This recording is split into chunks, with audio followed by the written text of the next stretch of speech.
So technology can be used for the gospel, which is fantastic, but the control, and the lack of privacy is already there. It's not one day going to be there where there's no privacy at all. It really is already here.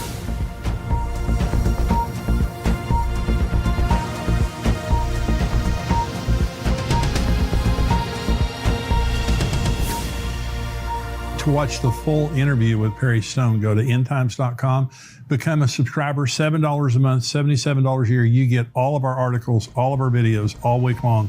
Plus, you'll get this entire interview.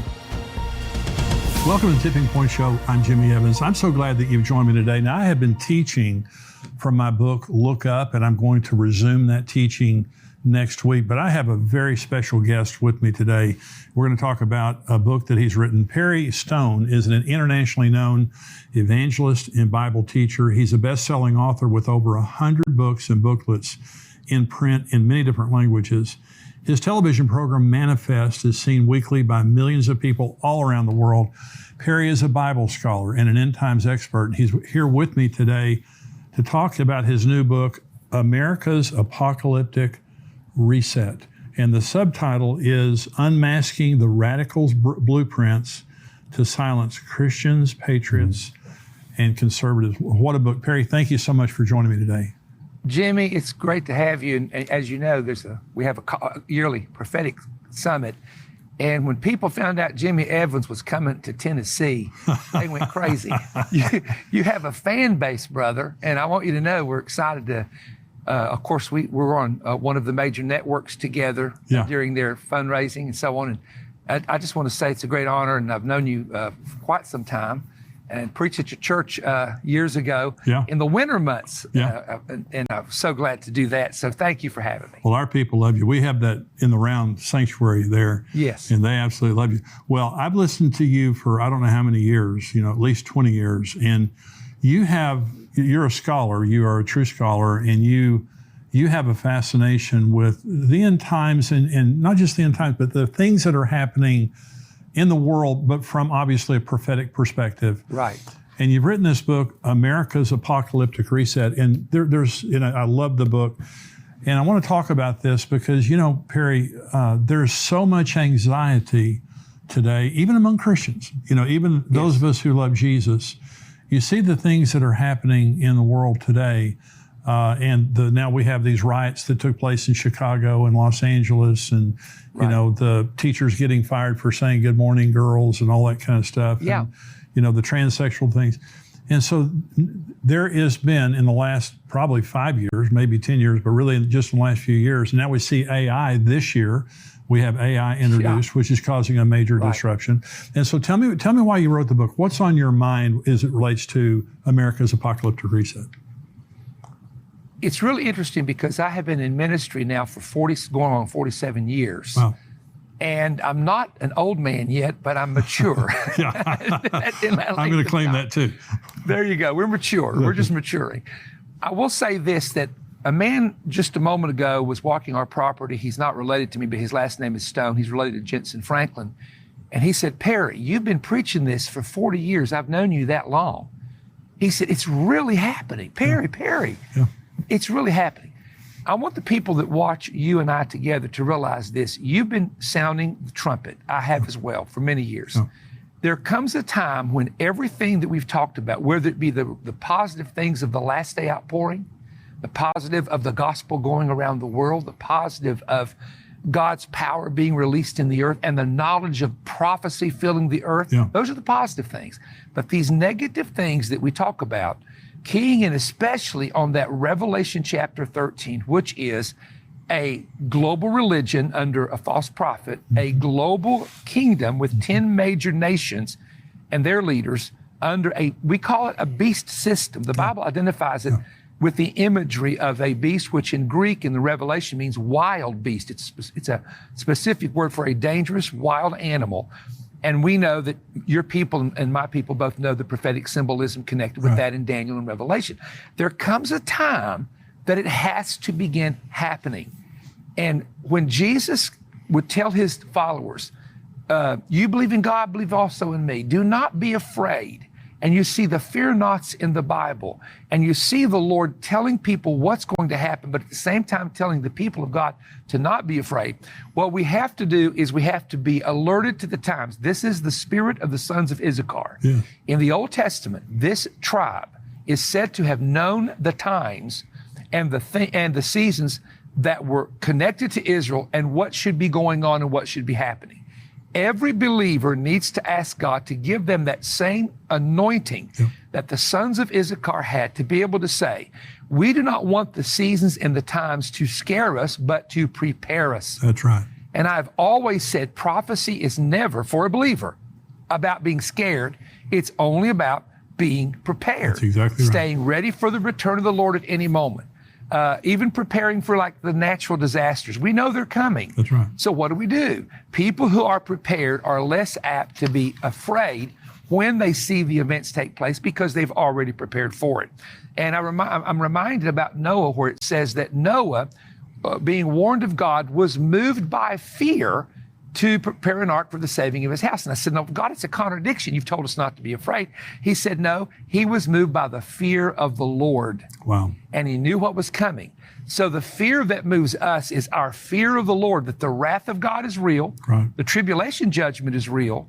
The judgments coming to the nations is real. So that is where we fear God, because we know that he is a just God, a God of righteousness and judgment, but yet we know he loves us. That's right. So therefore our fear is not to be afraid of what man can do. What did Jesus say? Do not be afraid of what man can do. Only be afraid of eternity, the person that can take you into hell. That's what you should fear, is going to hell and being lost. So I think that we have to understand we are now coming into those times. So let's be informed and let's be prepared. And that's the message that I would give to the body of Christ. And that's what I see in this book is no fear, but there are some things we need to be prepared for. And no question. Let's start. This says ancient Babel globalism now taking effect. So talk about that. Okay. When you go into Genesis chapter 11, you find that a man by the name of Nimrod built what was called the Tower of Babel. Later in that same area in the book of Daniel is Babylon. And it was where the Babylonian Empire was formed. Now, when you look at the tower, there were several things that remind us of today. First of all, we find out that they were trying to organize a global form of government. Right. One leader that controlled all those regions of that part. First real world global government came with the tower in Genesis chapter 11. So how's that parallel to us? Because of the formation of all we hear about now is globalism. Let's unite the nations. Now, number two, it says this, that they were all one language. So in this unification of things, they're trying to, if you've noticed, get one kind of currency that everybody can use. The dollar has been the pivotal currency for the nations, actually probably since after World War II. Right. Now we're coming into something different, where China, who is the leader of the future kings of the East in the book of Revelation, has stepped in, and now that they are trying to get everyone to use their currency and do away with the American dollars. And it's just and this is probably where more people are concerned. I have a text from a businessman who is one of the top businessmen in the entire United States, and they have a Christian organization, but he sent me this real long text explaining to me in detail about breaking it down on how this is happening, why it is happening, and what his opinion was on it. So there was a global system, global government, global religion. Everybody was, it says this in the Bible, they were all one language. And here's the fourth one, there is nothing restrained that we cannot do. To me, that's the picture of artificial intelligence. That's right. We are now making robots gods. That's right. We are making and creating, and even Elon Musk has warned about this, or Elon Musk, I should say. He's warned about this. He has said this system of artificial intelligence, where it's going, is so dangerous, they could actually control and rule over humans and destroy humans. Now think about that. Yeah. So when you see this image of the beast in Revelation 13 that speaks and lives, is this image, and the Greek word there is where we get the word icon from, which is an actual image, is it connected somehow to some high level, incredible artificial intelligence? Now they're wanting to create, this is interesting, they're wanting to create an artificial intelligence robot that looks human, that literally answers every question the world has on any subject. And that can eventually be done. And they're saying it will be the God, I quote, it will be the God of a new global religion. Wow. And so here's the thing. When you talk about ancient Babel, you see the preview. But what did God come down and do? God came down and confounded all of their languages, where they couldn't speak with one another. They couldn't communicate with one another. And so we talk about Babel. Babel can mean the gate of the gods in the ancient Semitic language, but it also means to just utter nonsense. We say, look at the baby babbling. You can't understand what they're saying. It's just a bunch of words. And so this entire system, and I want to say something here, when you talk about men building a tower to reach into the heavens, I think, and I'm just telling you how I think about this, the parallels, I think about computer mainframes are called towers. Wow. And I'll tell you another thing that really interests me, because in Noah's day, there were giants in the earth in Noah's day, right? And we know that they're not named, but we do see other giants named in the time of David. Right. And when David was about to set up the kingdom, and he did it through Solomon, of course, after his death, when the kingdom was about to come, there were giants that were in existence that David had to take care of, and there are 5 of them. There's Goliath, Lami, Saph, Ishbibenoth, and the giant from Gath, and they're named that way in the Bible. David took out all 5 of them. Now, someone said, how is that parallel to the time of the end, that in the days of Noah, there were giants? What are our giants? And the answer is tech giants.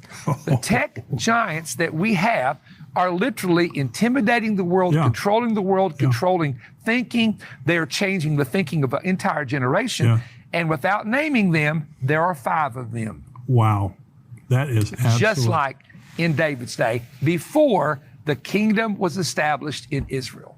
So the Bible, what I'm saying is, the Bible has so many historical parallels that it says in Ecclesiastes, the thing which has been is that which shall be, that which has been done is that which shall be done, nothing new under the sun. So if you want to know the future, and I know you understand this very well, you go to historic references as it was in the days of Noah, the day it will be in the coming of the Lord, days of Lot, in the days of the coming of the Lord, and you find examples, and it's loaded with what you will see happen again at the time of the end. And that's just an example. I call it the Babel effect in the book.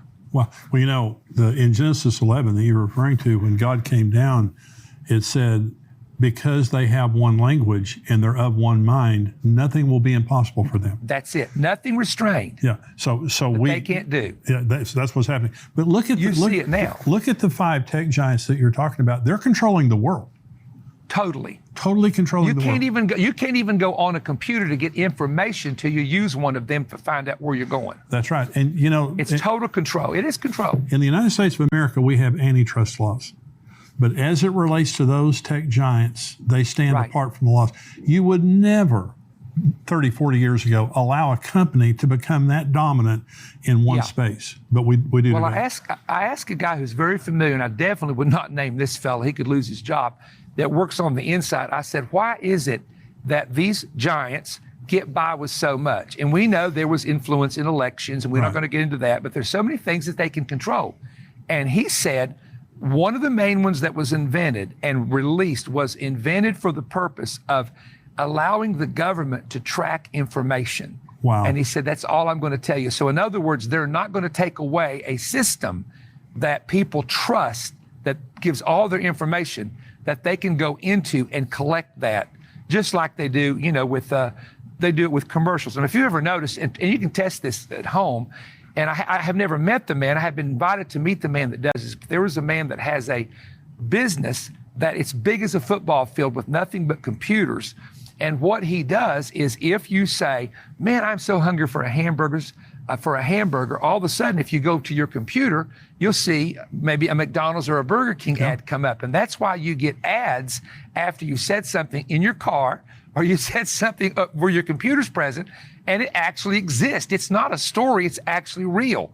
And the guy was telling a friend of mine, if Mr. Stone wants me to work with him, if someone is just saying the word prophecy, we can get ads for Mr. Stone's books that will come up right when they look up anything that has an ad, whether it's a news channel or whatever. Mr. Stone's ad would come up. Of course, there's a price to pay for doing it. It's not free.